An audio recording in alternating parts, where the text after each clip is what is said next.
Greetings, my dear viewer. You're on the channel The Price of Cheating. The channel is for those who appreciate traditional family values and condemn adultery. So be sure to subscribe to the channel. Let's get started. When I walked out of the hospital, everything around me seemed like a whirlwind. A simple DNA test had completely changed my life. I couldn't bring myself to go home. I needed time to think. So I headed to the nearest bar and ordered a large whiskey. At that moment, I desperately needed that drink. The bar was quiet, and I was able to take my drink to a corner table and start sorting through my thoughts.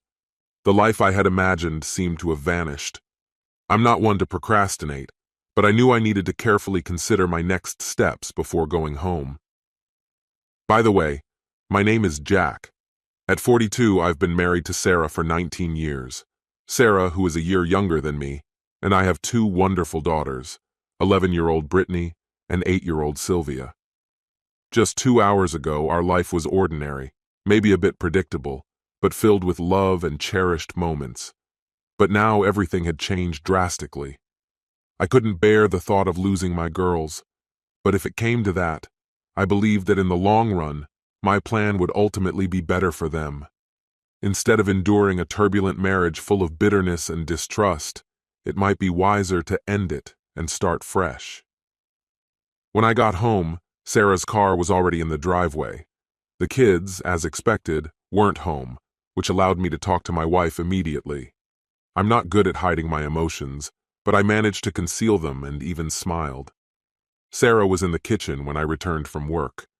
As a school principal and an accountant, we followed a regular schedule and shared household duties. It was her turn to cook dinner, and she barely acknowledged me when I kissed her on the cheek. I lingered for a moment, looking at her. She was just as beautiful as the day we met, though a bit fuller, as we all are with the years. After a brief hustle, she finally put the dinner in the oven and turned to face me at the dining table. Her striking green eyes and blonde hair never ceased to captivate me. Standing at about 6 feet tall and weighing 180 pounds, I'm often considered handsome, and Sarah had always been exceptionally attractive. When she looked at me, she raised her eyebrows, her expression curious in response to my smile. Was there something cute or amusing about her? I stood up and hugged her shoulders. As I looked down at her, it dawned on me that my height and appearance might have been part of the reason she welcomed me into her life. Our embrace was soon followed by a gentle, exploratory kiss, which quickly turned passionate. I pulled back briefly, confessing, "I love you so much, it hurts," and then dove back into the kiss. Sarah melted into me, her body responding beautifully to my touch. Eventually, she broke the kiss and looked at me with a hint of curiosity. "What's going on? I'm not complaining, but the kids will be back soon, so maybe we should slow down a bit." I smiled. "It's hard for you to cool down, sweetheart. The kids won't be back for another half hour, and right now, all I want is you." "Wow, that was quick. What's gotten into you?" Now, for the big news. I need to share something interesting. You know how much I adore our girls, but I've always dreamed of having a son. "Really?" she responded, looking puzzled. "I'm going to be the father of a boy in 5 months if everything goes well," I said, trying to keep the smile on my face. Sarah was stunned. "What? I don't understand. What do you mean a boy? I'm not pregnant." "Not with you, but I'm going to be a father if everything goes smoothly," I explained. Her slap was quick and stung more than I expected. "But darling, I love you. It was just a mistake," I pleaded. "It was just a physical encounter." I tried to explain it to her, but my words went unheard. Over the next few hours, Sarah went through a whirlwind of emotions, from heartbreak over the betrayal to fury and anger. The girls were immediately sent to their room while Sarah unleashed her disappointment and rage. In the end, I packed my suitcase and left, never looking back. Last week, I received the divorce papers. The grounds listed were infidelity, which carries significant weight in our state. I was only allowed a few hours of visitation with the girls each week. During this time, I received numerous calls from Sarah as she needed to express her feelings. She was in deep pain and suffering greatly. I was never able to answer her constant question, "Why did you do this to me, to us?" Every time I pleaded with her to move on and return to our previous relationship, She responded with a wall of anger and complete refusal. I knew I had behaved like a worthless person, and she was determined to make me pay for it. 4 months later, we finally found ourselves in court. My attorney challenged the unequal division of assets she proposed and the child custody terms she suggested. The judge began to explore hidden motives and asked if I was contesting the accusation of infidelity. When I mentioned that I was not contesting the claim of infidelity, my attorney remained completely composed. Moreover, I was prepared to present evidence supporting it.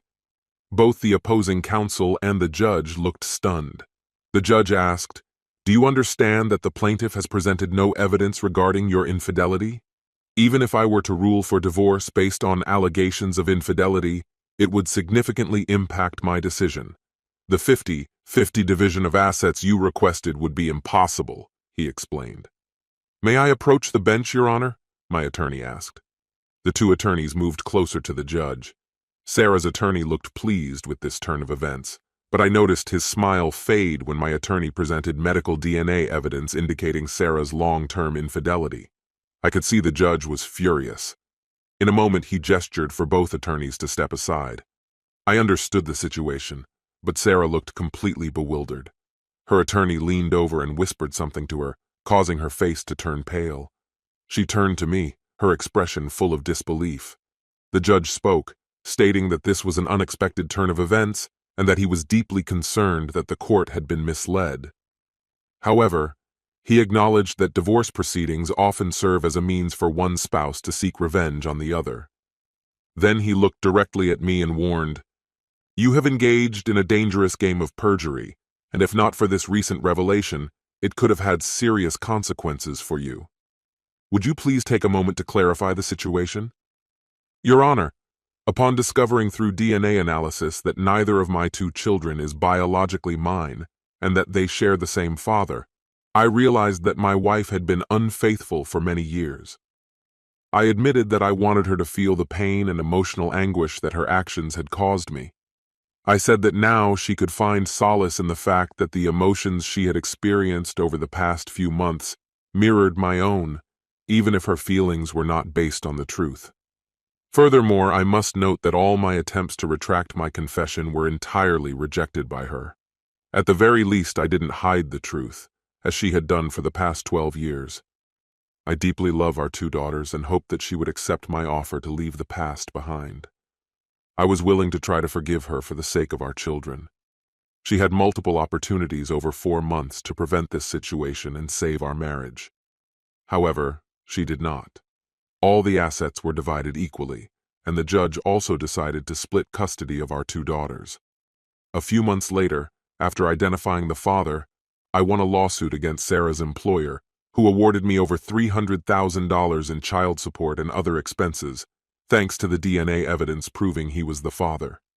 With the testimony of some of Sarah's colleagues and superiors who were aware of her long-term affair with her boss, my attorney filed a larger suit against their company.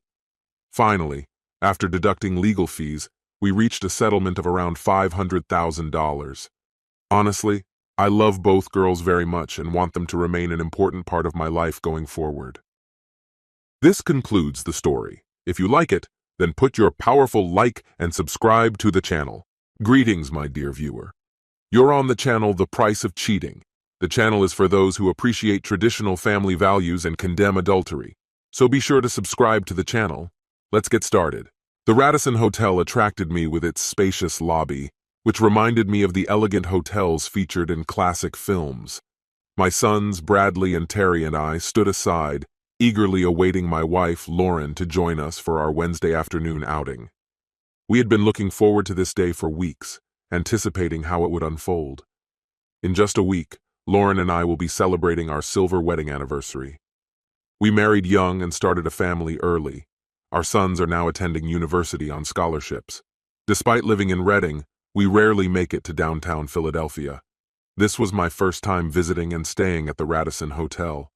For the past 10 years, I've worked in the legal department of an accounting firm in Reading, with weekly meetings with a major elder care contractor in Harrisburg. This meeting was one of those rare ones that never gets canceled or rescheduled. Perhaps that's why Lauren chose Wednesday for her weekly trip to the Radisson. The journey from Reading to downtown Philadelphia can take up to 2 hours, especially in heavy traffic, so it certainly must have meant a lot to her. About 2 months ago, I began to feel that something was off. It started with small details that caught my attention. The company had hired an investigator who was willing to take on some surveillance work in addition to his usual assignments. Although it wasn't cheap, I was willing to pay. It didn't take him long to find out that Lauren had been driving to Philadelphia on Wednesday mornings to meet with a family friend, Kyle Standish, at the Radisson Hotel. Often, Lauren would visit the gift shop and wait for Kyle to arrive. When he showed up, he would check into a room and head to the payphone in the lobby. Before taking the elevator to the 5th floor, he would leave a small envelope under the phone.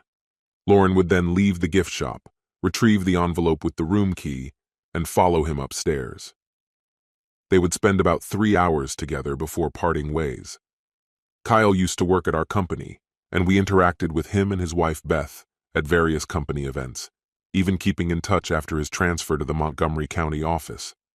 But we hadn't seen each other for years. Recently, Bradley and Terry attended a job fair at the Radisson Hotel and spotted Kyle stepping out of a new red Mercedes. Just as they were about to greet him, Terry noticed Lauren in the gift shop. The boys stopped and stared at her in confusion. They couldn't understand why their mother was in the hotel gift shop so far from home, especially in the middle of the week. It didn't immediately occur to them what was going on. About 2 weeks ago, they approached me hesitantly one evening when Lauren was visiting her sister. That's when I learned about their trip to the Radisson. "Dad, if you knew what was going on, why didn't you take action?" Terry asked. I replied, "I only found out recently. I don't know what to do. I love your mother, and the thought of life without her terrifies me. I wish this situation had never arisen, or at least that I could remain ignorant of it. But now that I know, I can't just ignore it. Any ideas?" "I know someone who could take care of Kyle for $500. "That's too bold, Bradley. Let's consider less drastic options. I'm planning to reach out to Beth to see if she has any insights. I think she might have something to offer. We're not too busy on Wednesday, so we can help out if you decide on a plan of action." I'm deeply touched by how my sons have rallied around me. I know they care deeply for their mother, and this situation is undoubtedly difficult for them as well. 2 days later, I met with Beth. She had sensed that something was wrong but wasn't sure what exactly. Beth had caught Kyle in similar situations with other women before, despite his promises to behave. Given her knowledge of his infidelity, she was ready to file for divorce. She asked if I could hold off on any actions until she prepared the paperwork. Choosing a date wasn't difficult, which brings us to today. Lauren arrived at the hotel lobby right on time and headed to the gift shop.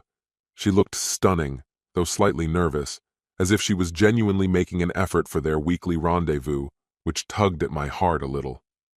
"Hey, everyone! Were you waiting for me?" Beth quietly approached me from behind. "Lauren just arrived and is in the gift shop. If all goes according to plan, Kyle should be here any minute now." In the shop, Lauren flipped through magazines, occasionally glancing toward the lobby, clearly looking for her partner. It wasn't long before Kyle walked past the gift shop and headed to the desk. I noticed Lauren's face light up when she saw him. Moments later, Kyle stepped away from the counter, stopped by the payphone, and then took the elevator up. As soon as the elevator doors closed, Terry entered the gift shop. He greeted his mother with a warm smile and open arms. Lauren appeared concerned. Wrapping his arm around her waist, he managed to distract her from the lobby. Meanwhile, Beth quickly grabbed the key card Kyle had hidden and took the elevator. He always showered before their intimate encounters, so Beth decided to wait in the corridor until she was sure he was occupied.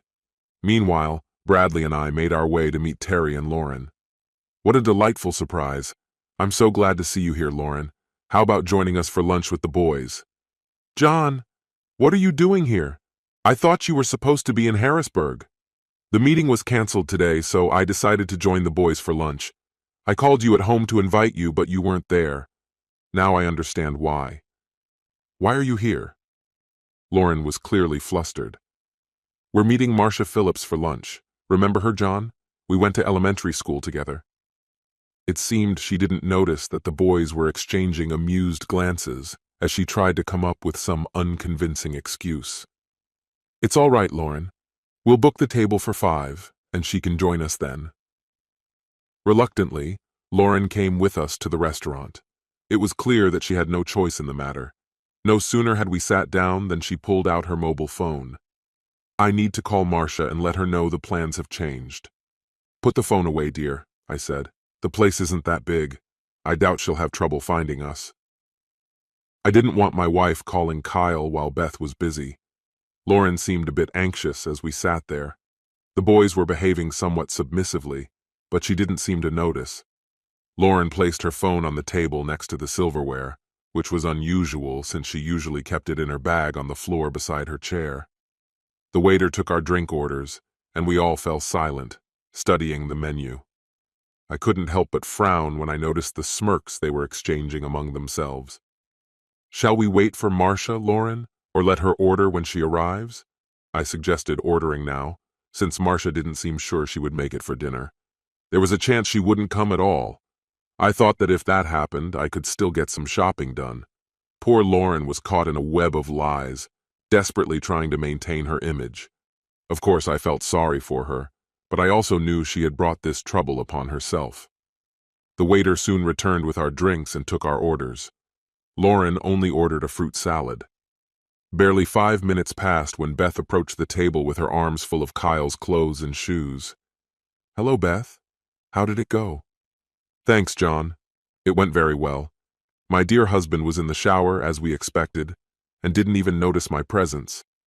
I left the divorce papers for him on the dresser, and at the last minute, decided to grab his clothes as well." It was obvious that Lauren was shaken. The color drained from her face, and her eyes became glassy. Lauren looked at me and Beth, clearly not knowing what to do. "Here's the key, Lauren. I'm grateful you lent it to me, but I won't need it anymore." Carefully placing the key card next to Lauren's phone, Beth pulled it out of her pocket. Lauren's eyes widened in disbelief, and she stared at it, mouth agape. Just then, her mobile phone rang. She glanced at the caller ID, decided not to answer, and quickly turned off the phone, placing it back down. "Here you go, guys. The Mercedes is yours for a week. It's registered in my name, so don't worry. When you're done having fun, just leave it at home." Smiling, she handed the keys to Bradley. "Thanks, everyone, for your help, but I have to go. Enjoy your meal." Lauren gave me a pleading look, but I remained silent. She didn't even notice the guys standing nearby. After the waiter brought the food, Lauren excused herself and headed to the ladies' room.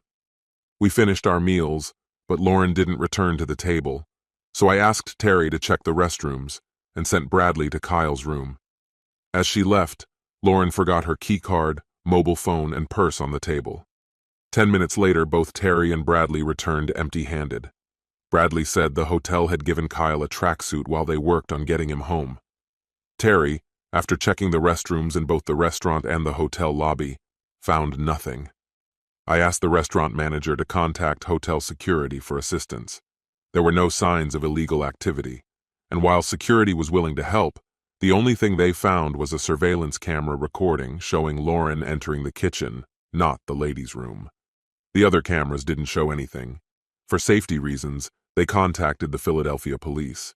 It wasn't possible to officially report Lauren as missing, but we were allowed to file an incident report for possible future use. After waiting a few more hours, we decided to head home, hoping she would return. Her wallet, containing credit cards, her driver's license, and some cash, remained on the table. Lauren wasn't at home either. 3 years have passed since our lunch at Radis. Since then, Terry has become an Air Force lieutenant, and Bradley is attending graduate school in California. Beth and Kyle's marriage has been dissolved, and we've lost all contact with Lauren. After the mandatory waiting period, I reported her missing to the Philadelphia police, but they came up empty-handed. Legally, I'm still married, and eventually, I'll have to take steps to change that. For now, I live alone in a large house, surrounded by all of Lauren's belongings, just as she left them. I've started seeing a wonderful and kind woman who makes me happy, while the ungrateful woman I spent 25 years with is on the run, feeling nothing but shame. This concludes the story. If you like it, then put your powerful like and subscribe to the channel.